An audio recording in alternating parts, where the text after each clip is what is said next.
Sarah stared at the clock. 9:15 a.m. Her boss, Mr. Cohn, Henderson, would be furious if he knew she wasn't at her desk. But Sarah didn't care. Not today. Today was about meeting Mark. She'd met Mark online a few weeks ago. They'd bonded over a shared love of old movies and hiking. His messages were funny and thoughtful, a welcome change from the usual dating app encounters. He felt different. So, when he suggested they meet in person at the little café downtown, Sarah decided to take a leap of faith. A very risky leap of faith involving a fib to her boss about a sudden doctor's appointment. The café was buzzing with the morning crowd.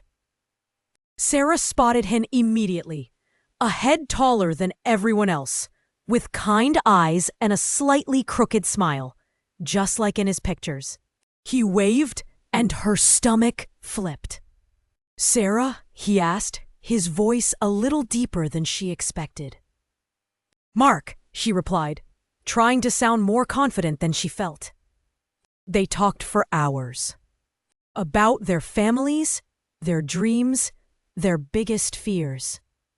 Sarah found herself laughing more than she had in months.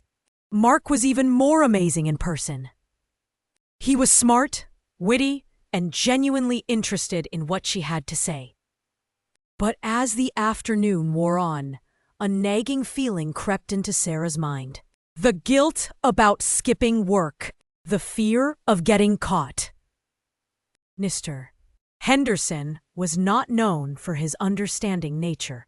"I should probably get going," she said reluctantly. "I have a very important meeting this afternoon." Mark raised an eyebrow, a playful smile on his face. "Is this meeting more important than a second date?" Sarah blushed.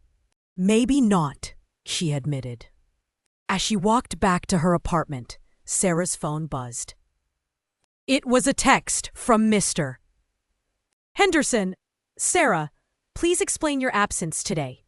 Come to my office first thing in the morning." Her heart sank.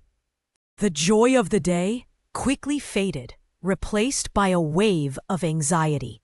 Skipping work had been worth it, hadn't it? She had a great time with Mark. Maybe this was the beginning of something amazing. Or maybe she just jeopardized her job for a single date. That evening, Sarah and Mark continued to text. He was still as charming and engaging as he had been at the cafe.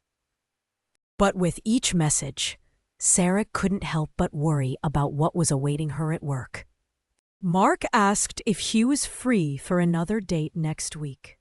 This time, Sarah hesitated, but before she had the chance to reply, her phone started ringing, and as soon as she answered, she was informed that her grandmother had been admitted to the hospital and was seriously ill. Sarah suddenly faced with bigger things at hand. She'd have to balance the news about her grandmother with whatever her work situation was. Was it a mistake to skip work? What will happen to her job? Will she be able to see Mark again? These are all questions that will be answered in the future. If you enjoyed this story, don't forget to like, share, and subscribe for more content. There are so many more stories to tell and secrets to uncover. Keep watching.